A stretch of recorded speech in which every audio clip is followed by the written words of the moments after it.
Perhaps the most tragic storyline in the theme or history of PTSD over 40 years is in the area of human relationships. So I want to talk and review a little bit that some of the most painful, terrifying, and traumatic memories and emotions are locked in the body while at the same time shutting down the parts of the brain that have to do with time and thus would allow a memory to deteriorate. Traumatic memories don't deteriorate. Traumatic emotion does not deteriorate with time.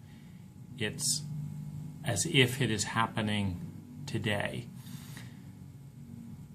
With the profound experience of the trauma coming and the pain and the loneliness and the pain coming from the people that you love, trust, and need the most, parents, and then being blockaded and dismissed and deflected and minimized by the surrounding adults. And what this does is it means that there's a part of my brain that can be accessed that feels absolute panic, overwhelm, terror, humiliation, confusion, pain, loneliness, and that also recognizes, is just old enough to recognize this is being done to me deliberately by the people I desperately need and am trying to bond with. And this is a terrifying crisis in the moment of consciousness of any child growing up. The awake and awareness that someone who I need has the power and apparently the will to really hurt and perhaps destroy my existence, and that no one around is going to step in. Now,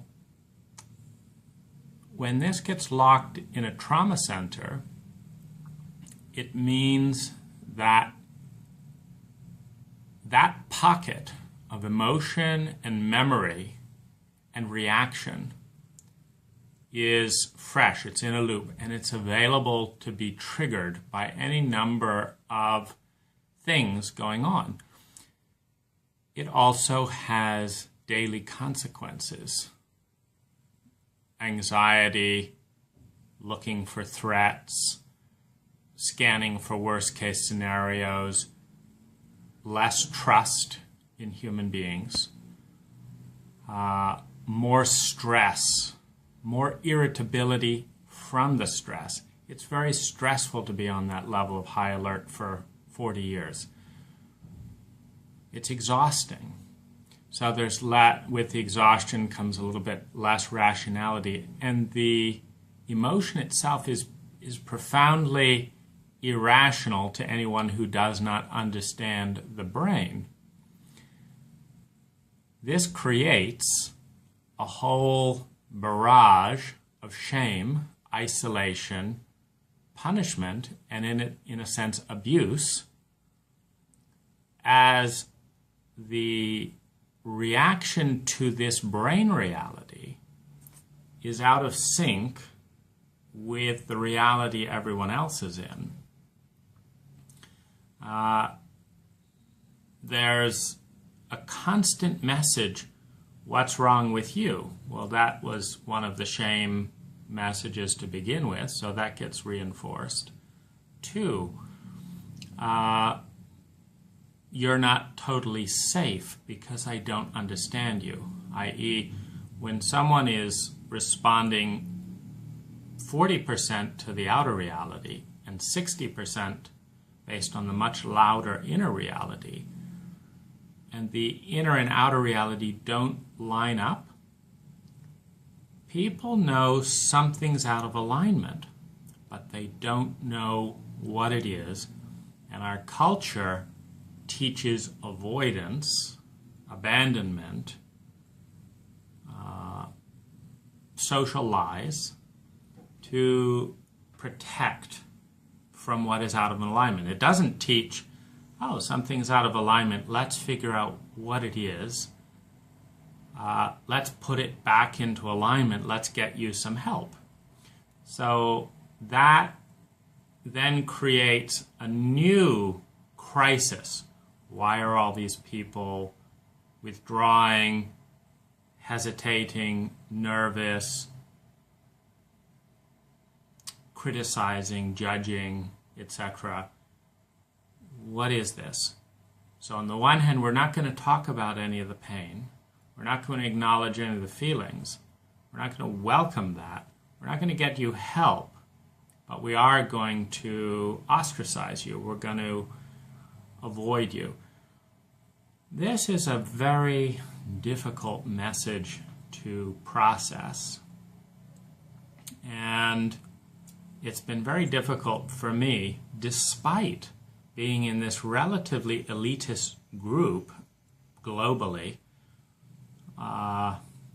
of being a white, well-educated, tall, healthy on the outside American man at a time in history where that is afforded status in the globe, to some degree at least. It's still really hard to process the I messages, the questions, the hesitation from this gap. Furthermore, I'm smart enough to understand, at least most of the time, when my behavior is responding to what makes sense based on the inner design of emotion and brain and all of that versus the reality. But that doesn't allow me to change it. So I'm constantly watching, okay, to give an example, because this trauma was caused by people I was trying to bond with, and because it happened at a very young age, one of the things that I've noticed in romantic relationships is that there's kind of a growing up process where people start out, in this adorable, innocent fantasy stage, and then they grow up within the relationship, i.e., they go through the development process again within the couplehood. And it starts off in a natural sense with, more of an infant's infatuation. Well, as soon as that, which is correlated with the time when most of this trauma took place, as soon as that starts to happen, another part of me goes on high alert and high suspense and, is literally in a war zone. And so that part of me wants to know exactly what's going on with my partner. Why did you do that? You said you were going to go to the bathroom, then you walked out here. Why? And this is war zone thinking. It's looking for anomalies. It's looking for threats that are life-threatening. But,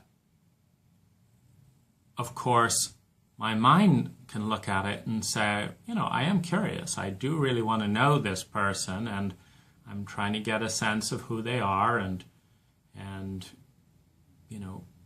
what they mean by their words and get to know this person.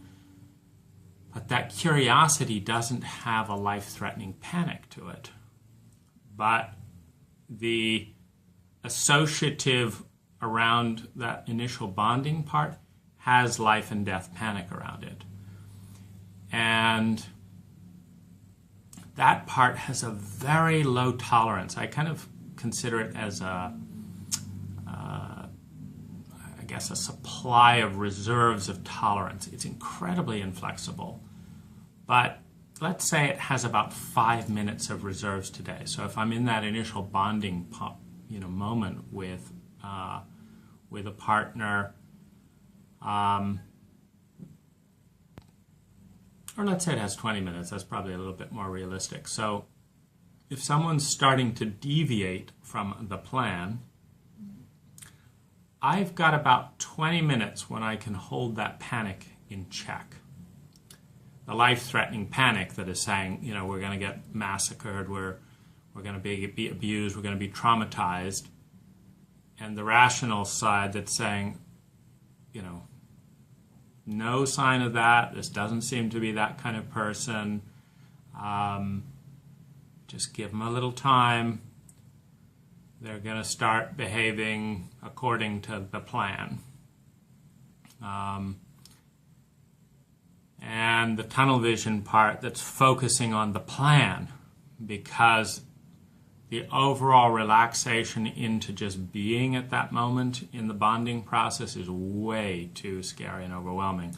So the focus has to be on the plan, because that's narrow, that's focused, that's safe.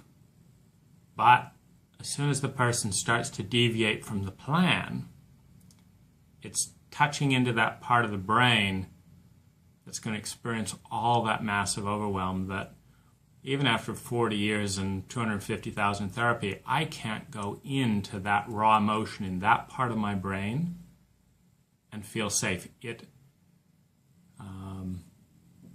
When I get suicidal, about a third of that amount of emotion is coming up, and it's too much to deal with, and I want out. But I'm only touching a third. And so it feels really risky. It's like there's lots of pain and overwhelm in that broad spectrum.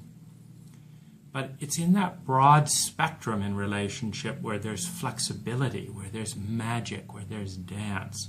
From the narrow to the broad, the moment to the plan, spontaneousness. That's where a lot of the magic in love and romance is. That flexibility is lost to me with PTSD unresolved.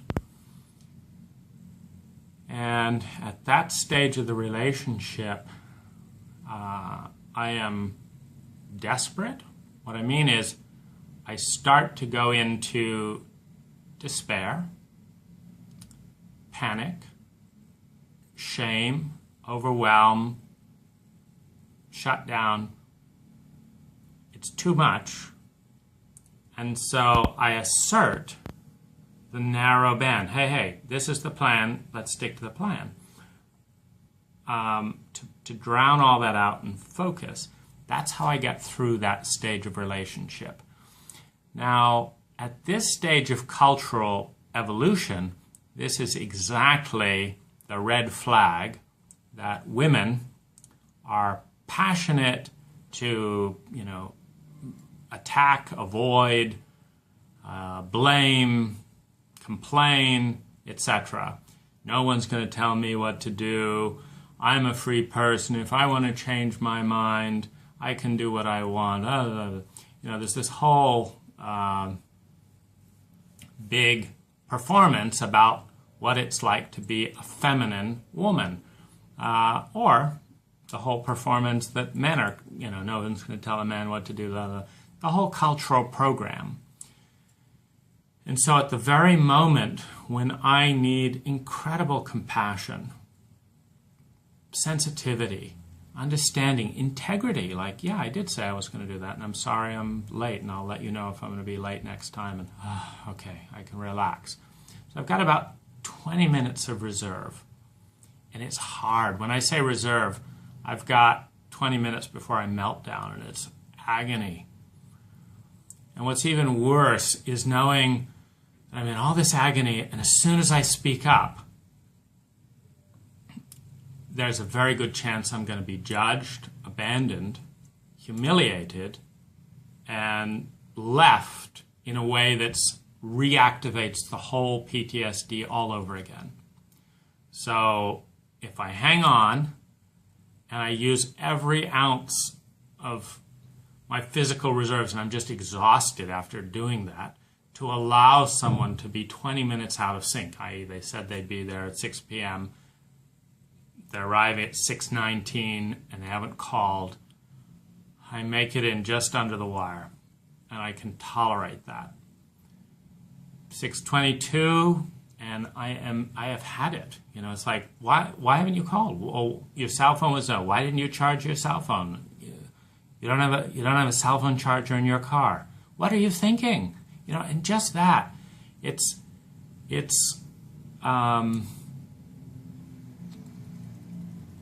panic coming out as criticism for a very logical reason. When I express panic as neediness, I get shamed even more because men are not supposed to be needy. So I'm desperate. If I express the desperateness, it's, what's wrong with you? I mean, I don't want to be with some loser. And the joke is around that, even though I'm dealing with that all the time, is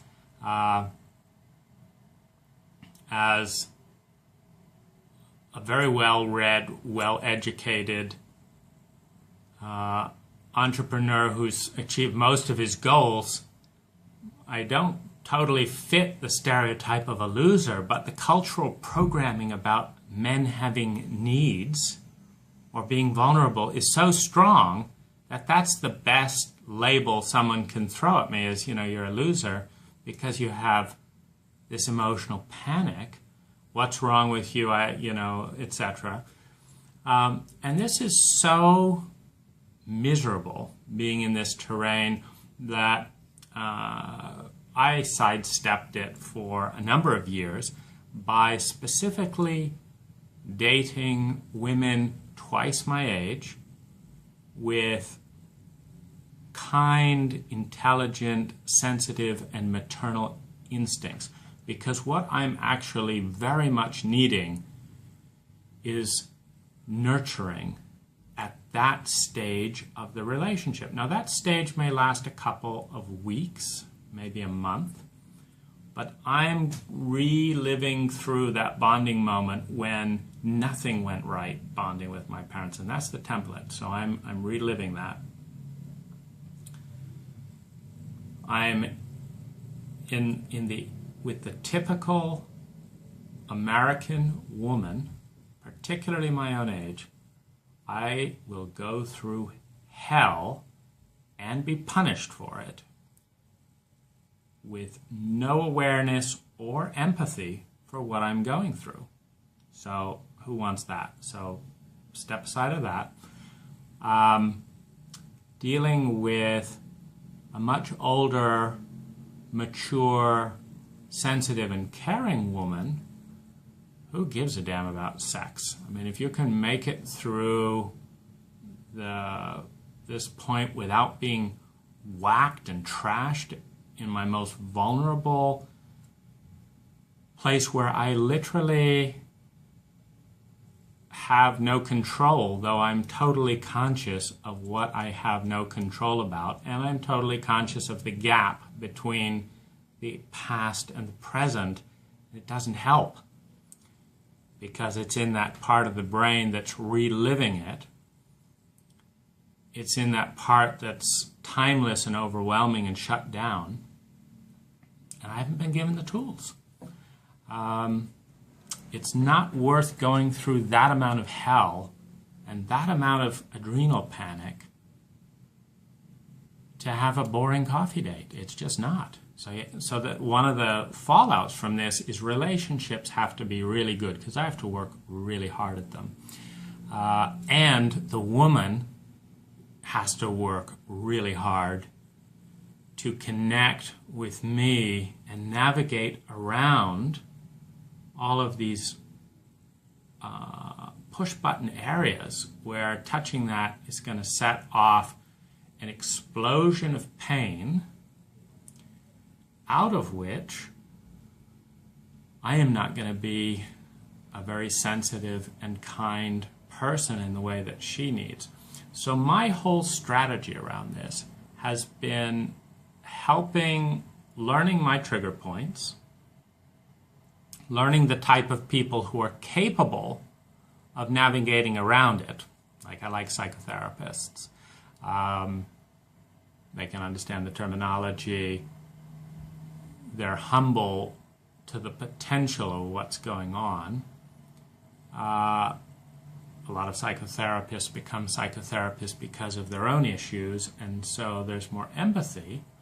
They're older, so they're out of the live happily ever after fairy princess BS, and they realize that someone who knows themselves well, who can guide them through the terrain, who can coach them to succeed, who wants to know them well and create a genuine win-win or disengage, is probably better than a suave-talking seductor who apparently doesn't have any issues and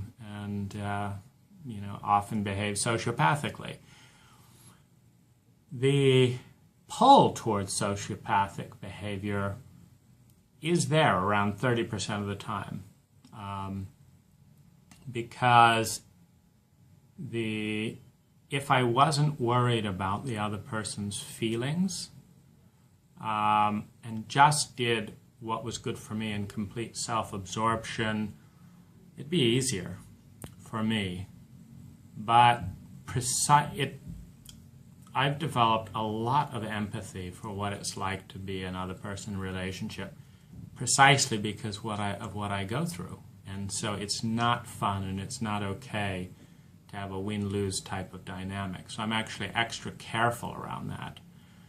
And it's pretty lonely to notice the gap between the proactive extra care that I'm taking and the typical kind of casual, I don't want to work at this, I don't want any baggage, I don't want to think about this, I just want to get fucked, and if it's fun, we'll do it again, and that's that.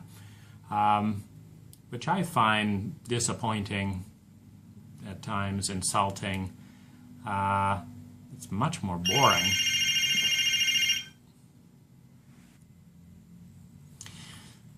So that's actually a good example of, when I'm in certain phases of bonding and intimacy with someone and I'm in this tunnel space, I find interruptions like that, the phone just ringing and stuff, and in this hotel environment they won't stop ringing until you deal with it, very disruptive and disorienting. So it shatters a state, it shatters the wall that's protecting me from the feelings. It's disorienting and dissociating.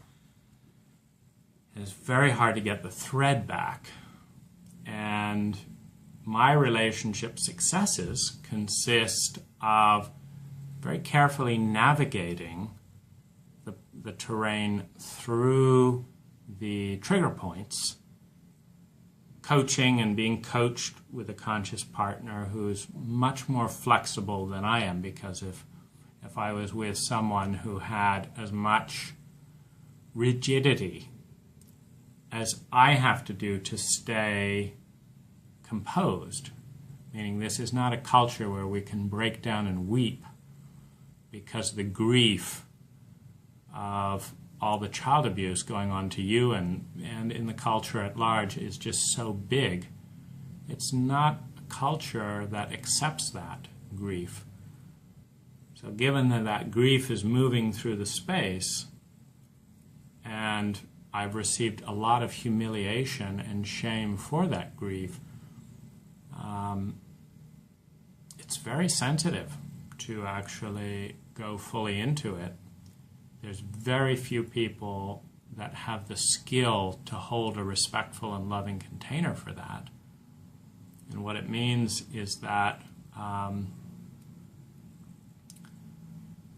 most of my kind of relationship, trajectory has a lot of paranoia around it.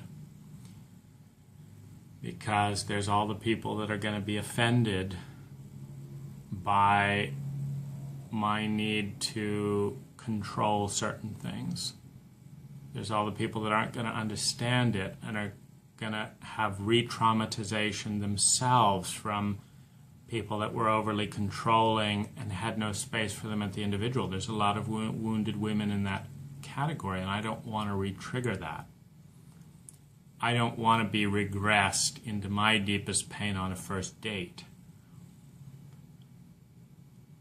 I don't want to have yet another woman tell me she doesn't want any baggage, i.e., she wants me to shut up, not have any of my emotions, keep whatever to myself, and do everything that makes her happy, which feels incredibly sociopathic and insensitive, while at the same time, anytime I speak up, I get these dirty looks. So, that's a nightmare. And what I have to do in order to navigate through that is I have to have conversations with between 250 and 500 women. Almost all of them are going to be triggering to some degree. 90% of them are not going to bring enough value to be worth the amount of pain that I went through just to explore. It's exhausting. It's depressing. I'm going to find myself angry and hurt by all the judgment and misunderstanding that's coming my way. And if I try and sidestep all this to get to the small majority and say something like in a profile, I've got PTSD, most people will not get the picture of me from those words. If I say I'm disabled mentally, they're not going to get the picture of me. If I say I have Asperger's syndrome and I have in this tunneling vision and in the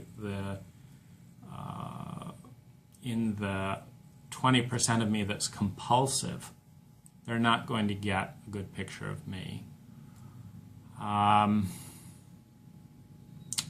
In some categories, I would be considered an arrogant jerk, but that doesn't fully capture all the sensitivity and care and what's going through. So there's not, so I try and say, what I'd really like to do is meet people who have spacious time, who really want to put relationship first, and who want to take the time to know and be known in technical ways and see where the win-win is. And these are some of the things that are important to me. Even that scares, puzzles, confuses a majority of people. And so it's this really frustrating place where connect with the wrong person and it just creates re-traumatization, often with the other person taking zero responsibility and having zero interest in their impact. Connect with the right person, the language can get in the way, or it can be disorienting if it's not there. It's a really tough thing to talk about, frankly.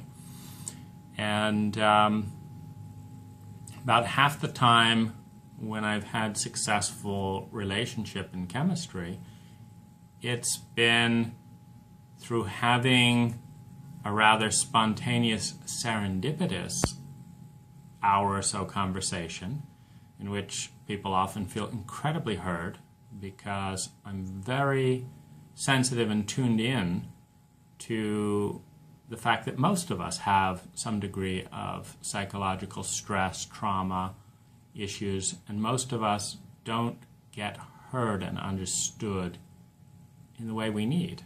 And I get really high marks from people who take the time in that area. I really do care. I'm incredibly honest. I've never lied to a partner. I'm pretty good at predicting whether or not it's going to be a good relationship for us. And I'm really candid when it's not. You know, if a woman says, you know, I can't stand my last controlling boyfriend and everything was a big conversation and I just hate that and I'm just looking for some fun, I'll say, well, thank you so much for telling me, because I'm the exact wrong person for you. I want to put the relationship first. I'm also heavily controlling when things diverge from the plan. I need to know stuff, and I've got anxiety around that. And I'm not looking for low baggage, and you know, I'm looking for a full-on growing, healing relationship, and that's much more fun for me than, you know, just playing things out unconsciously until it explodes. So I'm probably the wrong person for you, and you know, that's kind to share that. The amount of people that say they want to put a relationship first, have the skills to be sensitive, know themselves well enough to be safe for me, are honest enough to be safe for me. I can't tolerate lies. There's just too much insanity in my past, and want to grow.